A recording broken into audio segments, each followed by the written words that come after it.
Hell yeah. All right. Hey, everybody. Welcome back to Hollis Does Brunch. It's April 5th. I'm hella hype to be here with our incredible all-star cast here today. And I'm super excited to start things off with some live violin all the way from Austin, Texas. So joining us now is Grace Youn. What's up, Grace? Hi. How you doing, girl? Good. I'm so happy to be here with you. It's like really good to see you. It's so good to see you too. I wish that we could see each other in person. We were supposed to see each other in Austin for South by Southwest, I know. but I'm so glad for you to be here now.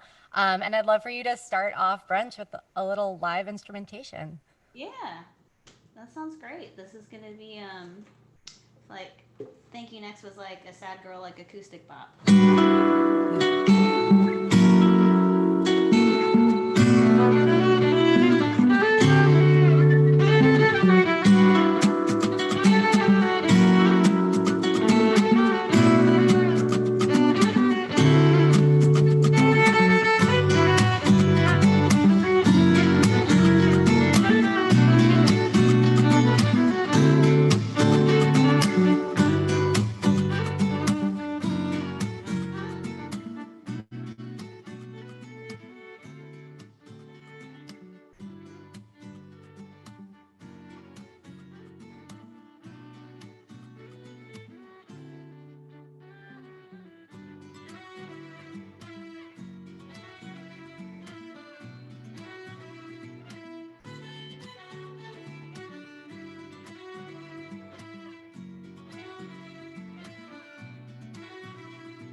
Yay!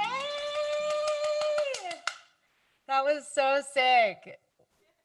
We have a few people tuning in that just are showering you with love right now. So we got folks from Kansas City, San Francisco, Seattle, Nottingham, Portland.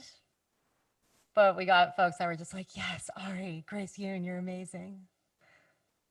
Thank you so much for kicking us off. Oh, we got somebody from Chicago. Grace is so good. Thank you so much, Grace, for starting us off. So I'll jump in here and perform a song myself from my EP, Half Life, and I'm performing this next song First, because it's kind of been my mood for the last week, and also because on the song, Grace actually features on violin on the song. I think it might be a little complicated for us to try to play at the same time because Zoom's always kind of hating on the simultaneous audio. But the song is called Croak, and it's the last song on my EP.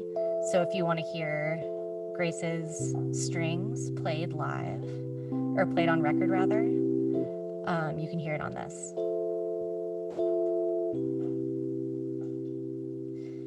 Some people say it's all in your head, the way you're afraid that soon you'll be dead.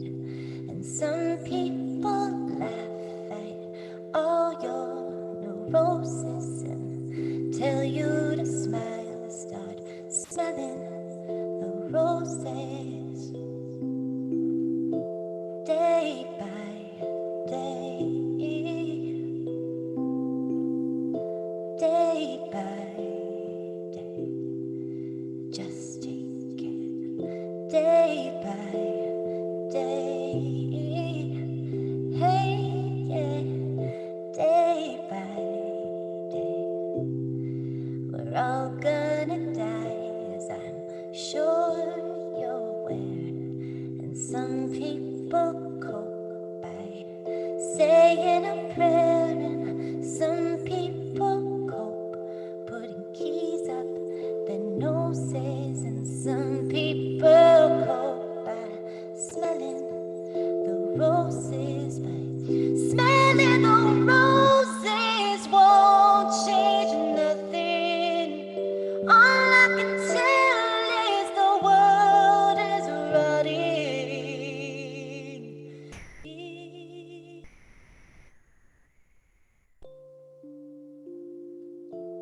Day by day, day by day. Just take it day by day, day by day.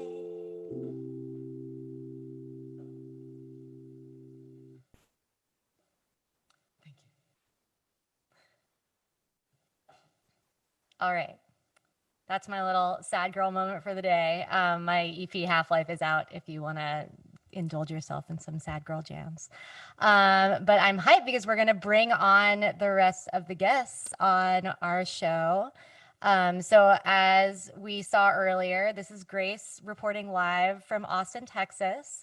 And then we have three more guests joining us that we are going to reveal now. Let's see. Let's bring them out. Let's see who we got.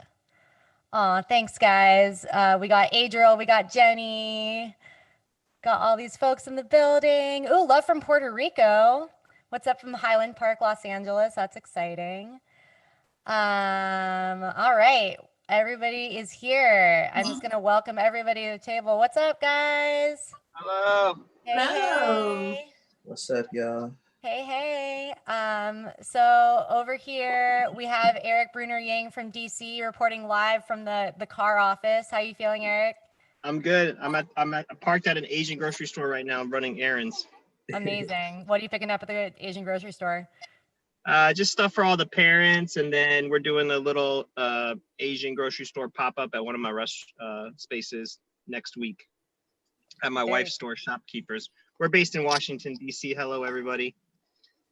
Yeah, go ahead. Hit us with a little introduction about yourself and where you're at and what you're up to. My name's Erik Bruner-Yang. I'm a chef restaurateur based out of Washington, D.C. Thank you so much for having me. It's nice to meet everybody.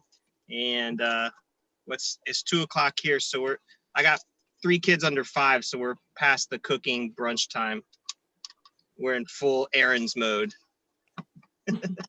Totally fair. That's awesome. And then maybe just hit us a little bit about I know you own a few restaurants. Could you tell us a little bit about the spread, what you do, what you specialize in, and then just a little bit about the Power of 10 initiative. We'll dig into it a little bit later, but. Cool. Yeah, awesome. Yeah, so I'm a chef restaurant owner here in Washington, D.C.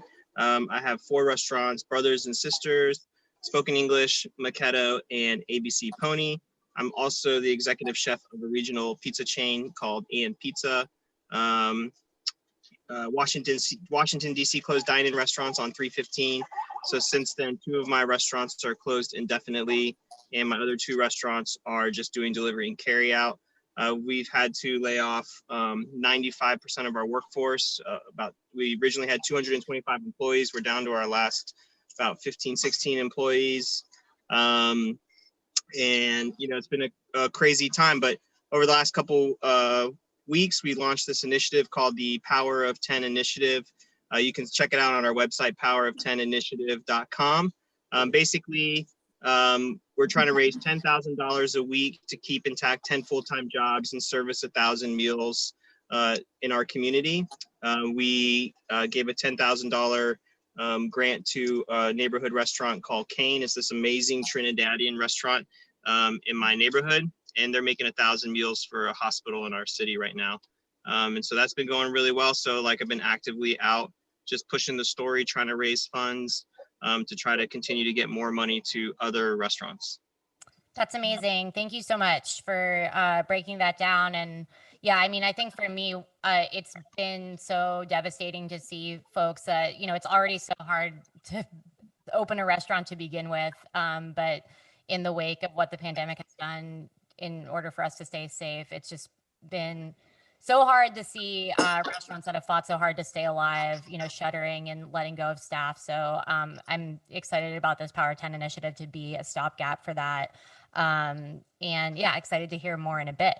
Let's turn it over to Ijeoma and Gabe all the way in Seattle. Hello. Hey, how's it going? Please introduce yourselves for our audience so that they can meet your wonderful selves and let us know where you're at, what you've been up to. And yeah. This is Ijeoma, Oluo. I'm Gabriel Teodros. We're based in Seattle, Washington. And yeah. We've been busy. So we've been working just in general at our jobs. I'm a writer. Gabriel's DJ and a musician and also a writer. So he's been working still at KEXP. I've been working on a book, but then we've also launched along with Langston Seattle and with Ebony Arunga, a charity to try to keep Seattle creatives afloat. Not charity, a fundraiser. A relief fund. A relief fund. Yeah. To get instant funds, immediate funds to artists in need who had mass cancellations throughout this crisis. So we've been running that as well, and just also doing parent life, 2 homebound children, and just trying to keep everything afloat. That's so real. I saw Erik giving a little bit of applause. I saw that. Yeah, I got the whole crew. Yeah. I'd love to hear from each of you as parents, do you have one kind of hack that you found having the kids at home, one way that you found to kind of lessen the pressure, or something that's really worked to get folks living in harmony when we're all under one roof? Yeah. One thing I did right when this started, because Seattle was one of the first areas that we started doing this shelter in place, at least informally, because we got hit first in the country, is I ordered a bunch of board games online, and it's been fun, even for the 18-year-old. He's just loved the whole family time at night. And then also my younger son, who's 12, has group chats set up with his friends, and that's been really helpful. And just keeping him in projects. My older son built a computer. The younger one is making his own YouTube TV show with his buddy called The Occasional Show.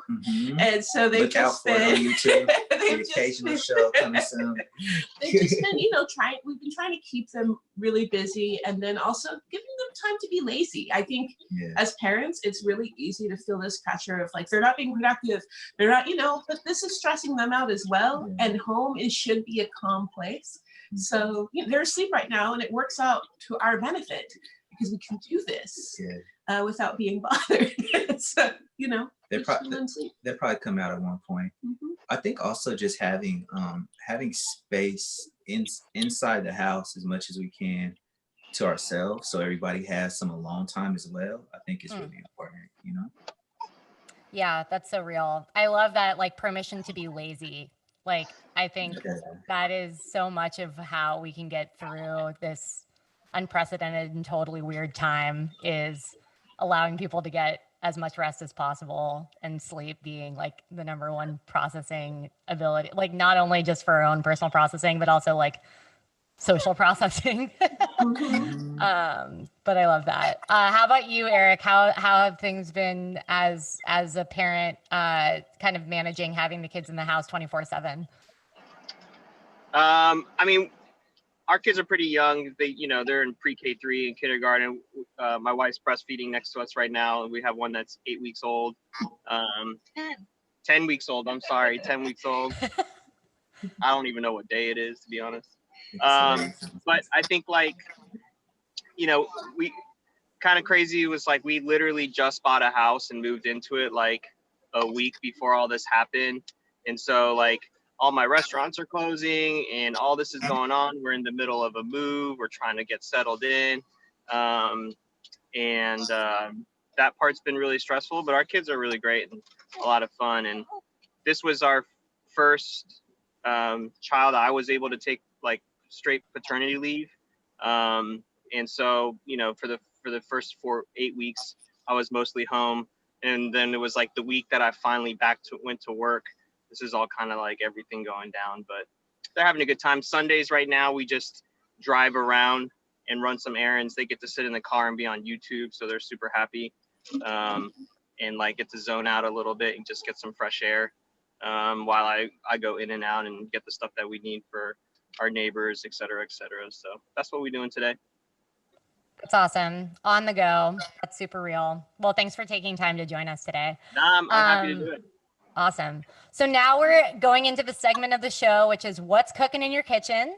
I just want to start really quickly because what I'm cooking is not the most like lavish or impressive thing. So I'm actually going to be doing it while we are chatting today. But I essentially got inspired by somebody on Twitter to create a miso butter for the first time ever. Ooh. It's quite simple. It's a vegan chai miso butter. So I used Earth Balance Earth Balance vegan butter. And it was just a quarter cup of that. I used 2 tablespoons of this miso paste, and then I just chopped up some fresh chives and put it in the fridge. And then now I have vegan miso butter, which just gives it like such this wonderful umami taste. And then I'm just going to be putting it on top of regular old Pillsbury biscuits. Nice. It's okay to not have to make biscuits from scratch. So I'm going to be just popping these open, popping them in the oven. And then by the end of brunch, I can try out my new tasty miso butter, which I put on fish last night. And I was like, let me repurpose this for brunch because I used to make chocolate chip cookies where you whip miso into buttercream and then dip the chocolate chip cookie in the miso buttercream. That sounds so good.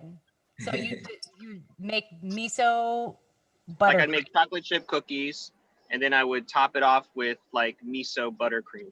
That's amazing. That sounds incredible. But you could do that too. You take the miso and the little KitchenAid, your earthen and then some sugar and you're good and you're done.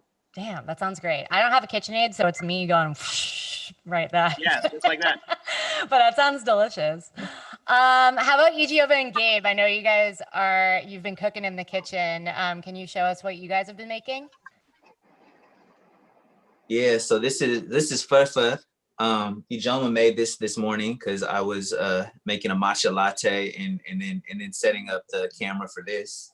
And fufu is for people that are familiar with Ethiopian cuisine but don't really know what fufu is. In Ethiopian food, we don't really have leftovers. All of the leftovers become breakfast that you kind of just whip up in a pan with some butter, some spices. Or you can do what Ijeoma did today, which is you want to tell them? Yeah. So this is the Ethiopian clarified spiced butter with some onions, some garlic, some chopped bell peppers, which were just leftovers from last night. And you cook that up, and then we add some mimita and some beber, and then you add some injera that you would normally, so we've done this in the past with leftovers, from when we got Ethiopian food, but this time we just have a packet of injera. Yeah. Add some water, make a sauce, put the injera in, cook it so it absorbs the sauce, and then we topped it with some eggs. Yeah, it's excellent breakfast. That sounds good. Yeah, ship me that. I'm ready. That looks so good. If you don't mind, we're gonna eat. Home address. We're very hungry. No, please go for it. Eat that food. It looks so good. If people were interested in, are you guys there? Oh, That's a good. They froze. That's a good pause on them. But Yeah, I know. really They look smiles. great. They're presenting. Ijeoma and Gabe, I think you guys are frozen for a sec. And then when they come back, I'll ask them more about where we can find, if we're novices to Ethiopian cuisine, where we can find it. Let's see. Grace, can we go over to you? What have you been making? Oh, we got you. Grace, you there? Yeah. We're here. Okay, great. We're popping over to Grace for a sec. Go ahead, Grace. You're on. Oh, that makes sense. But you're doing a good job keeping it from. Grace, we can hear you. Okay, cool. I'm working on a sheet pan kimchi fried rice right now. Ooh. Ooh, kimchi fried rice. Is that what she said? Yes. All right, killer.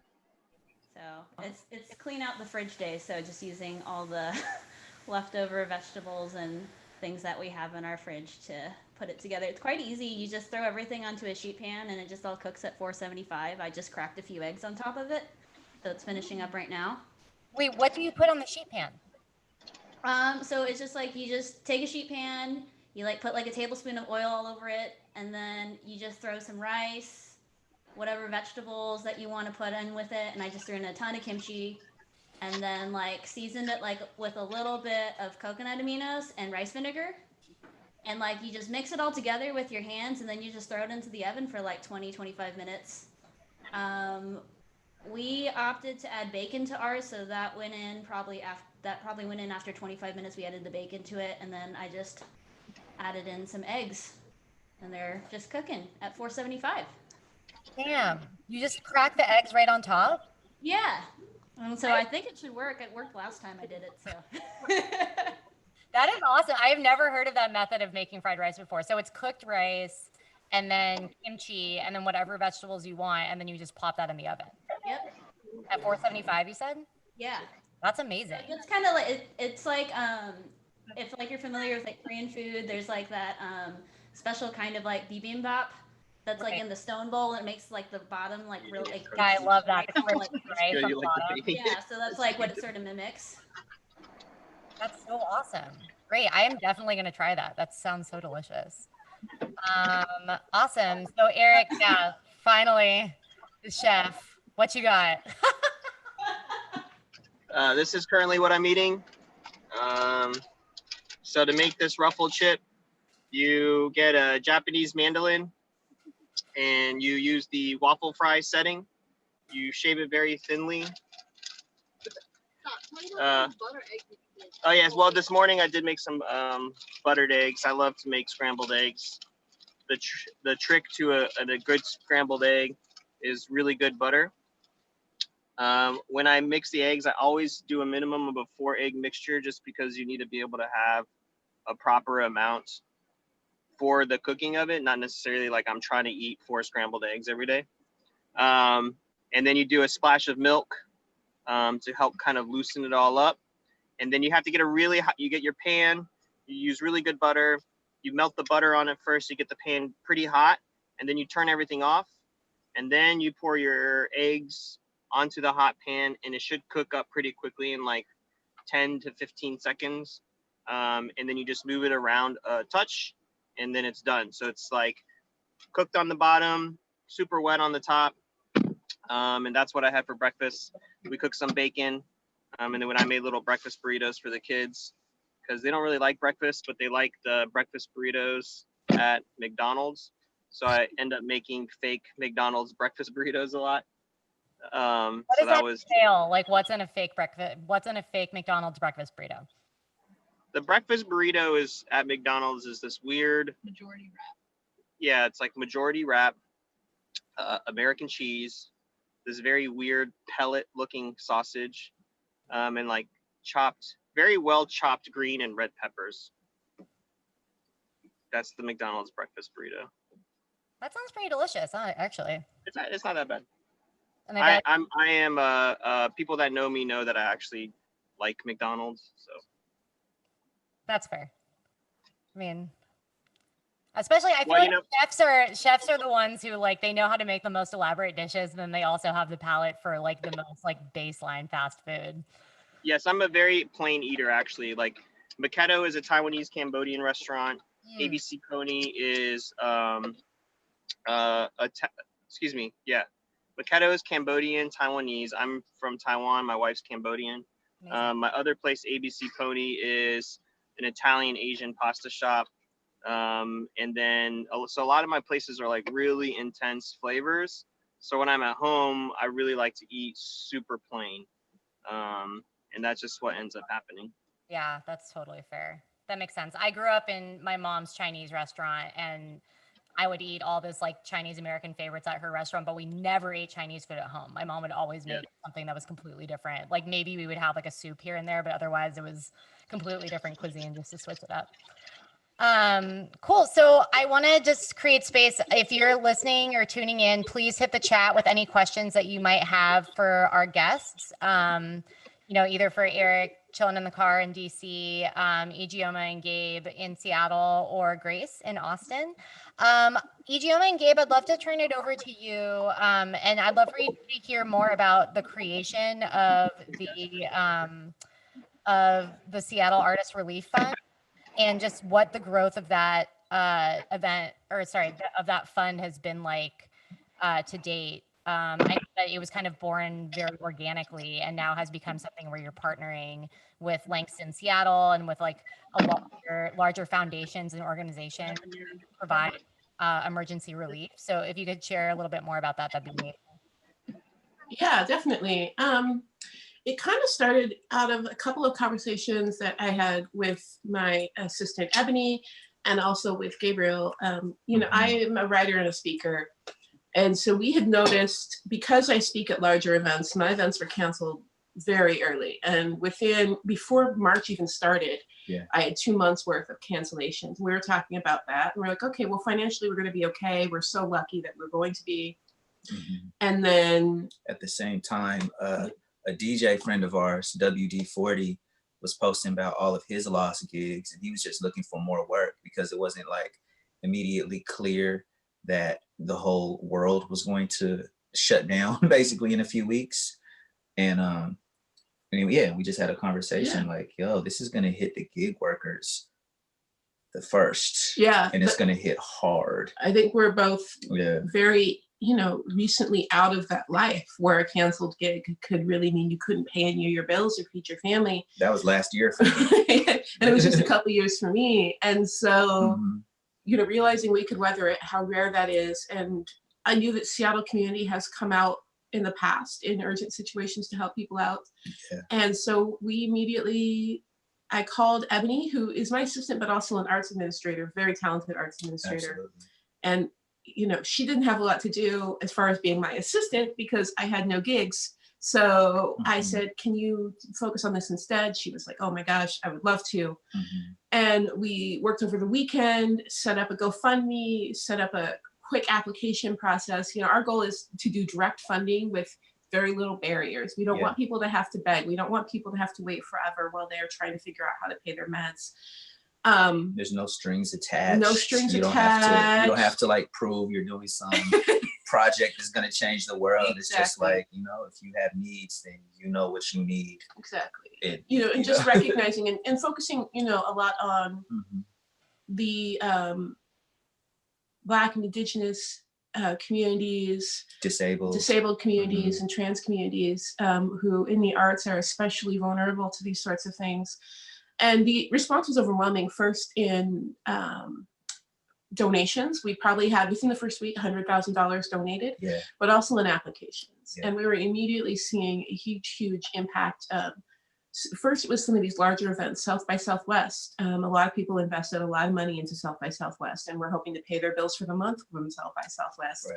Comic-Con was another one. A lot of crafters had paid at least $2,000 in table fees, and that was gone. And then it started becoming teaching artists. Teaching artists, all their classes were canceled.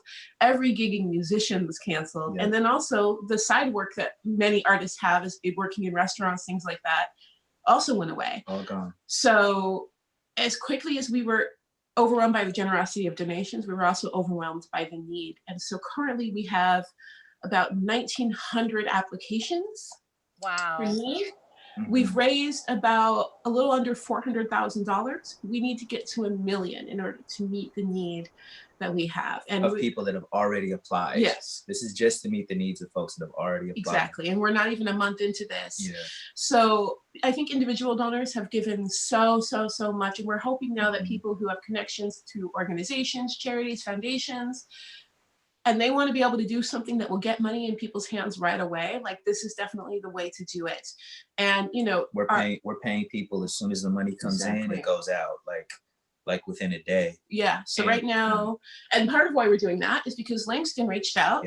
Tim Lennon, thank you so much. Oh my God. And we were having troubles dispersing the funds, just finding a platform that would let us send so much money to so many people. And struggling with PayPal, struggling with GoFundMe. It's hard to set up. You know? So the Langston board approved Langston to come through, and Tim has been first handwriting checks, mailing them off to people, sending payments out. It's basically been a full-time job for 4 people for the last 3.5 weeks, 4 weeks. And we're very grateful to be able to do it. And now we're just hoping that we'll continue to have the funds to not have to turn anybody away. And also with Langston as the fiscal sponsor, people can now donate to the Seattle Artist Relief Fund, and it's tax deductible. Oh, that's awesome. Yeah, and I know a lot of people like work at places where your job will do matching. There you go. You can donate to the Seattle Artist Relief Fund and double your money if your job does that. So to everyone that works at Microsoft listening, hey, we need help. Absolutely. I thank you so much for sharing about that. And what an incredible story of like springing to action, knowing that something had to happen. I mean, I'm definitely in that boat in terms of South by Southwest. Like I invested a lot of money that I'm not going to ever see back again. And things just came out of nowhere. And I think so many artists are blindsided. So I'm so thankful that y'all sprung to action and made a landing place, and then kind of are building the train as it's roaring down the track in a certain sense. But, you know, going from just kind of a organic GoFundMe, now that you're at a place where you can receive matching donation and tax deductible donations is so fantastic. And so if you're watching on YouTube or Twitch, you can click the link to the Seattle Artist Relief Fund and give there. And yeah, thank you guys so much for sharing that. I think we had a question. For Ijeoma. Oh yeah, we did have a question for Ijeoma. Sasha Leem said, is she open to mentor young Black female writers? I would love to help her in this process and learn from it and her. So obviously, Ijeoma, your authorship is very prolific, and you're working on a book right now. So I'm curious, just like quickly, how you are able to manage, because writing a book is so all-consuming. You're working on your second manuscript right now. So what does it look like for you to be in that process, but then also be connected with community? I'm learning to be flexible. I think when I first started, I used to do a lot of different mentorships for, you know, young people and older people, honestly, because at any age people can enter writing. And I realized I couldn't really do it one-on-one, and it felt really bad to, you know, say I couldn't. I did some paid internships for a few years. But now mostly what I'm trying to do is I do classes. So what I've been doing for the last couple of years is on my Patreon. My Patreon basically funds free classes to underrepresented writers. Now that everyone is kind of stuck at home, I'm going to be moving those onto Instagram. And so we're going to just be having once a month, maybe twice a month, free online classes where I go through some of the material that I've been teaching over the years, and people can kind of join in there and ask some questions. So that way I can, you know, get that kind of feeling like I'm helping people, you know, and the classes vary. Some of them are the things that I felt like as a Black woman starting writing who didn't have access to like internships at papers and stuff like that, didn't have the connections that I needed to know. So when I started writing, I didn't know how to pitch an article. You know, I didn't know how to reach out to editors. I didn't know how to manage my online profile. And then, you know, other skills that are just pure writerly, you know, how to hold and keep an idea until you're ready to write about it. And so I have different classes aimed at really kind of bridging that gap between older writers, women writers, trans writers, queer writers, disabled writers, and writers of color, who are often really exempt from what is still really an old boys club when it comes to writing, especially writing online. So I will be posting in the next couple of days information about that. So if you're interested in kind of learning about, you know, writing and sitting in on one of these classes, they're going to be free to everyone. And that's supported by my Patreon just to have the ability to offer that to people. So I should be posting in the next few days information about when the first one of those classes starts. That's awesome. And again, like, I know that you've been sharing bits and pieces on social media, but just the act of writing a book is so all consuming. So the fact that you're still thinking about how can you continue to outreach and share your expertise and share your experience as a writer is really fantastic. So I'm glad that there's an avenue. So people can connect with you via your Patreon for that, or just go to your Instagram. Yeah, so if they want to support it, they can support it via Patreon. I'll put information there, but I'll also have it on Instagram, you know, Twitter, Facebook, basically wherever people find me. Everything's under my name. I figure Ijeoma Oluo, if you can learn that name, you should be able to find me anywhere. And it helps me, honestly. I write about white supremacy in America. My book is on white male supremacy in America. It's a very depressing, tough topic, and we're living the, you know, consequences, honestly, of that right now. Absolutely. So getting a break where I can sit and talk with young emerging writers or older emerging writers and talk about the craft and get other voices out there, that keeps me going in a way. Like, that's not draining. That's wonderful because, you know, I'm writing about massacres, you know, and all these other things, and makes me a very unpleasant person to be around if I don't have another outlet. Yeah, that's super real. That's awesome. Thanks. All right, we're going to throw it over to you, Erik. I'd love for you to say more about the Power of 10 initiative. You shared a little bit at the top, but maybe talk about how this idea came to light, why the Power of 10, and talk to us about what it looks like for you scaling out from DC on. Okay, I'm Atlanta. Okay. Yeah, so we launched the Power of 10 initiative on March 26th. And the concept is that $10,000 a week can help stabilize 10 full-time jobs and service 1,000 free meals in any community in America. And one of my sayings that I always say is that every great neighborhood restaurant is an extension of your home, and nobody knows what their community needs more than this neighborhood restaurant. And we have these, you know, my restaurants have been in this area that's been changing a lot, but I've been there for the last 15 years. And there's this amazing Trinidadian restaurant just a couple blocks down from my restaurant. And, you know, the whole family works there, cousins, uncles, wives, kids. And I still have resources. I still have my job with AM Pizza. And I really am typically a pretty low profile chef, even though I'm well known in the region. I don't really put myself out there that much, but I have access. So, you know, my goal is just to keep my neighborhood intact, keep dollars in my community, and keep these great places that really are important to everybody in my ward. So I've been actively fundraising and pushing the Power of 10, essentially as a financial stopgap measure. And we gave Kane $10,000 last week. They're going to get $10,000 tomorrow to keep the program going. We've raised $40,000 in the course of 10 days. every dollar that we raise on individual contributions will go strictly to Chef Peter Prime at Kane.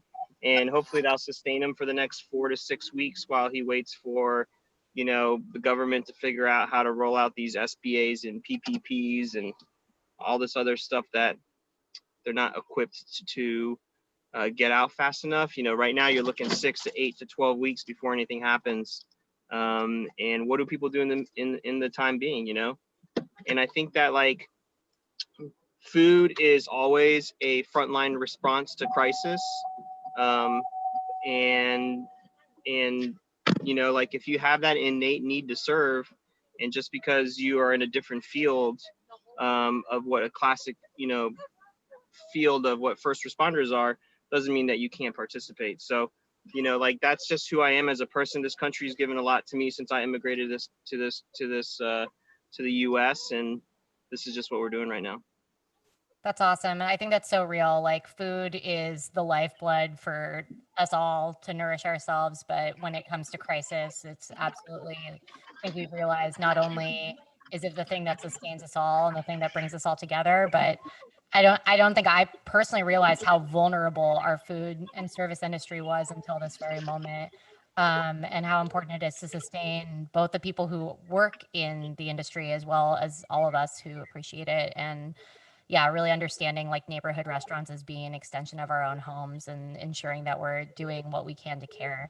Do you have any kind of insight or like slices of wisdom for folks who are in this position where they're trying to navigate whether they take out loans or find emergency relief? Like, what have you been talking to your network about?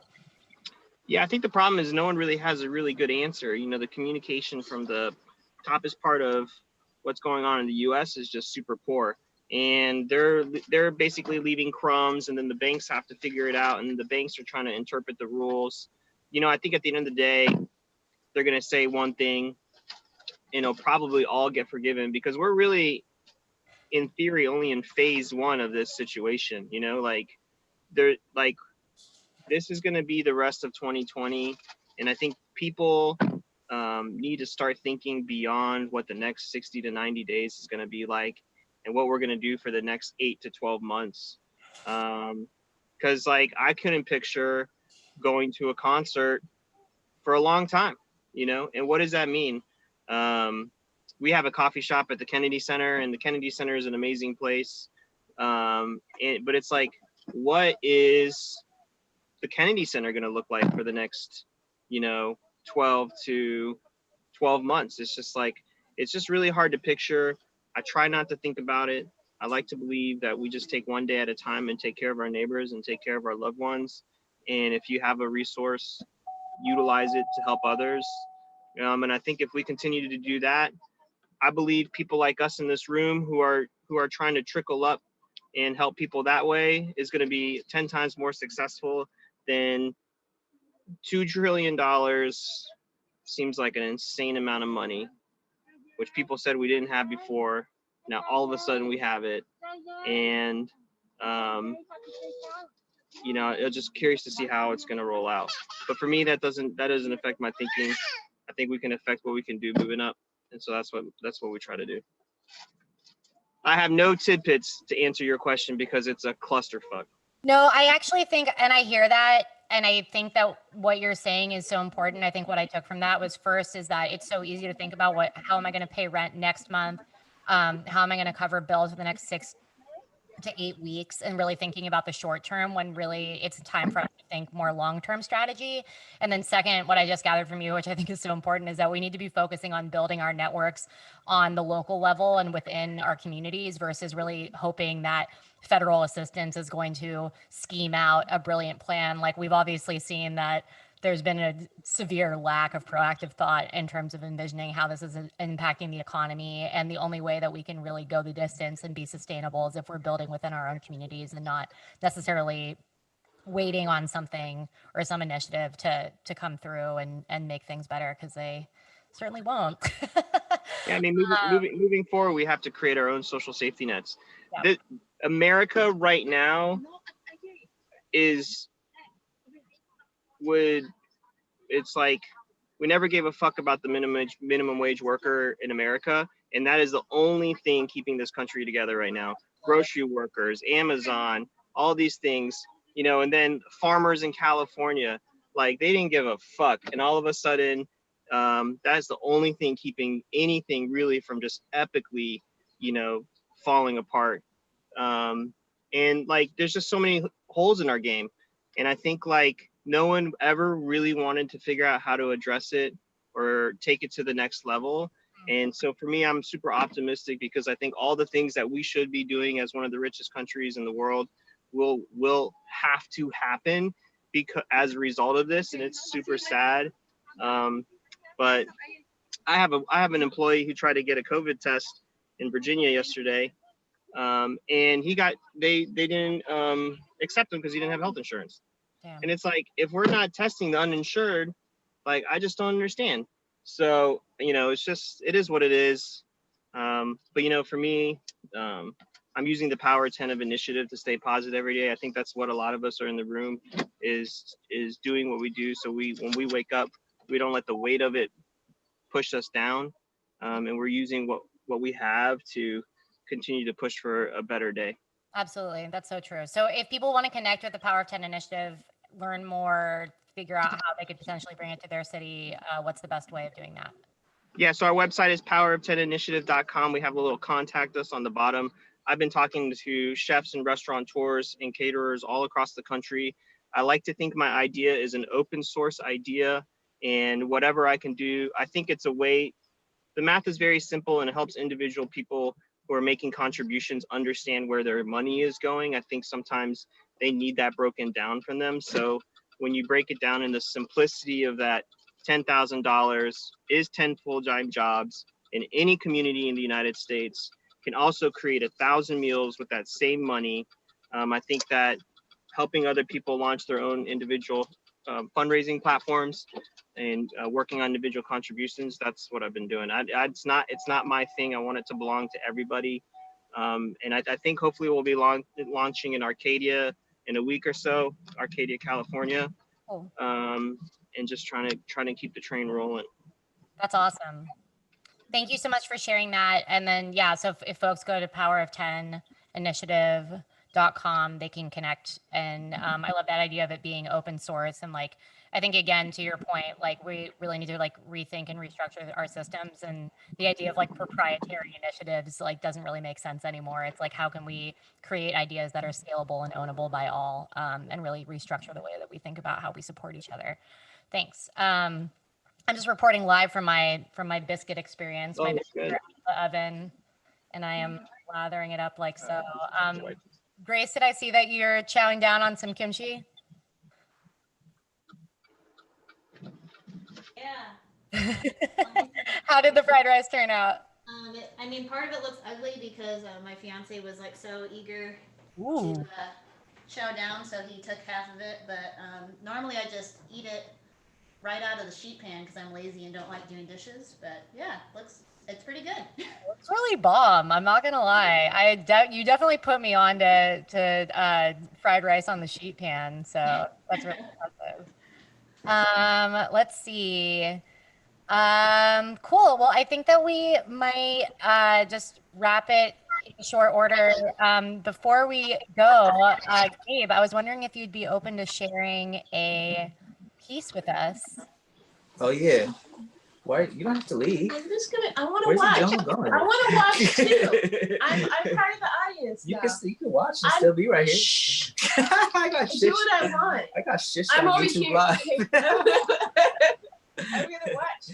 Hey, on that note of what Erik was talking about though, on it spreading to other cities, I just want to highlight. I wrote it down in the chat. But the Seattle Community Kitchen Collective is doing amazing work. That's Musang Seattle, Feed the People, That Brown Girl Cooks, and Gorilla Pizza Kitchen are all collaborating to give folks free meals, and it's all donation based. Definitely support them if you're in the Seattle area. Yeah, and Hollis, I wrote this last night, so it's brand new. And yesterday was hard for me. Just to be real with y'all. Yesterday was a hard day. Some days are harder than others, and I just had to write this. So it said, you could read the writing on the walls or the windows boarded up. Nobody's going to save us but us. You could trust that the virus might change, but the pandemic's the same.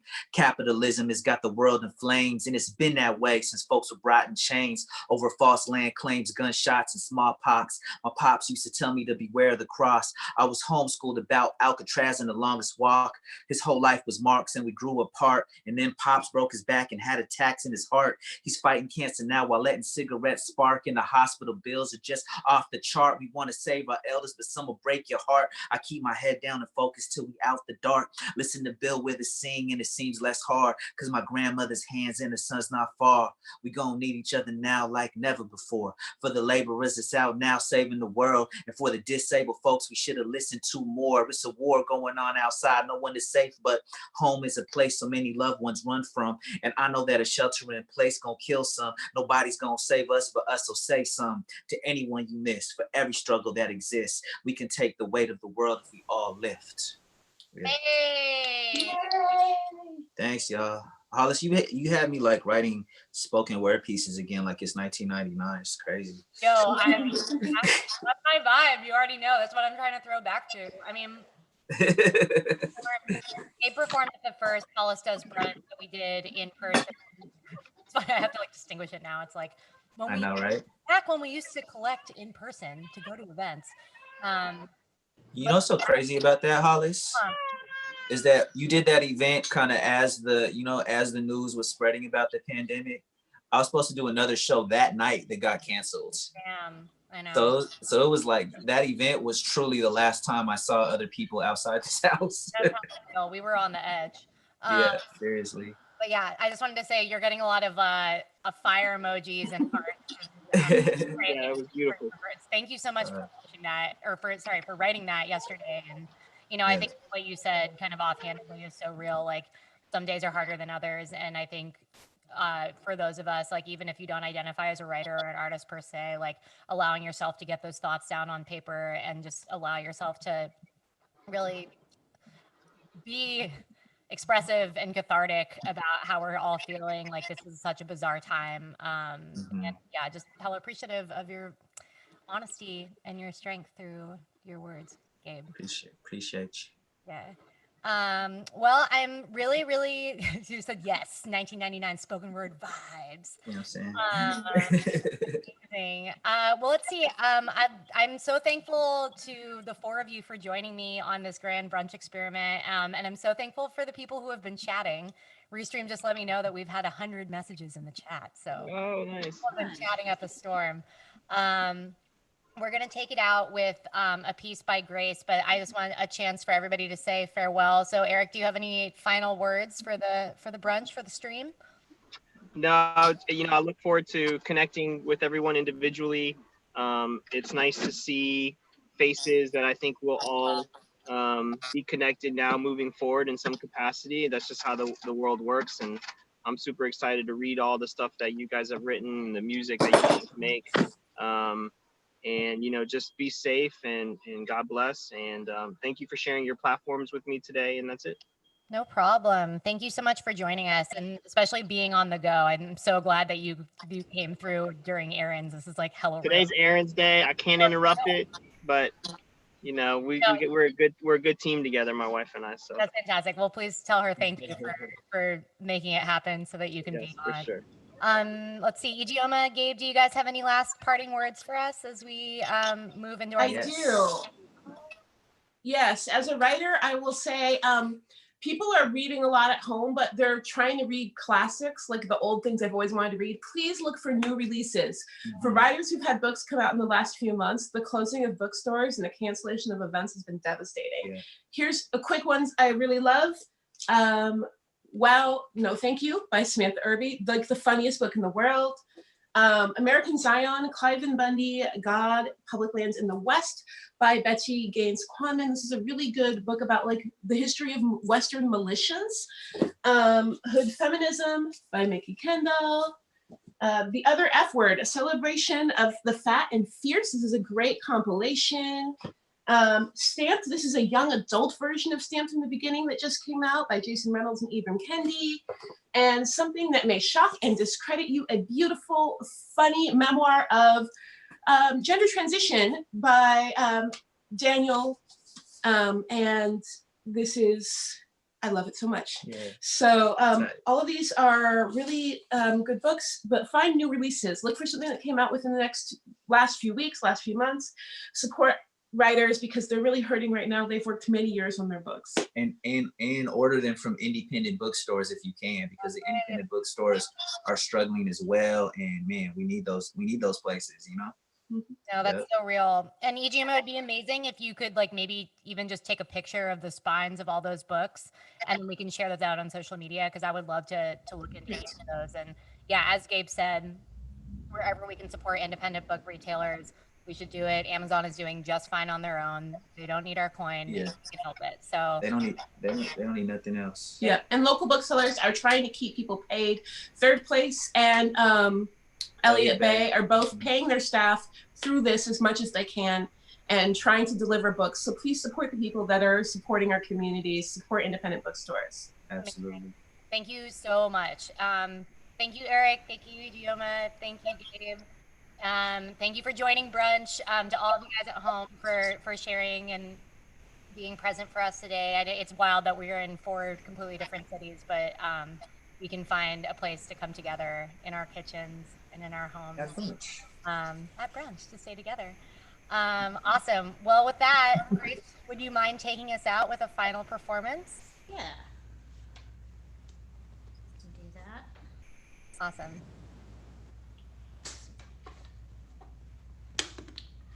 Trying to get set up here. Okay. Oh yeah, while she's setting up, I'll just say I kind of keep forgetting, but oh, can you hear me? Am I heard?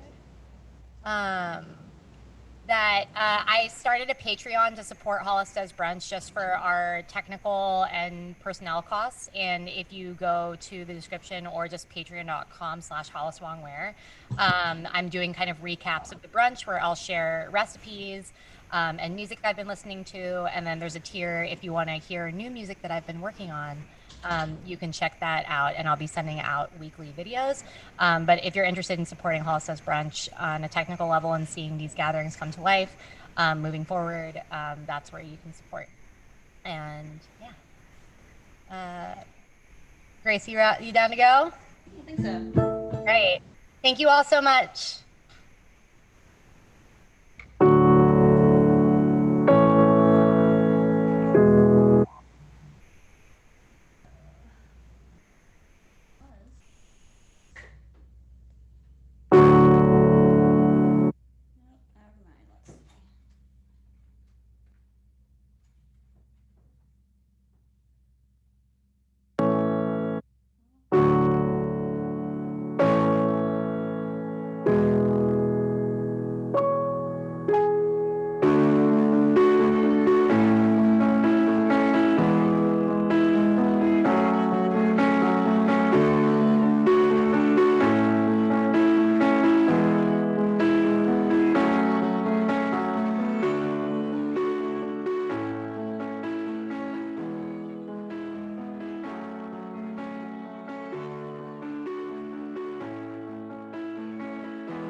Yay. Thank you so much, Grace.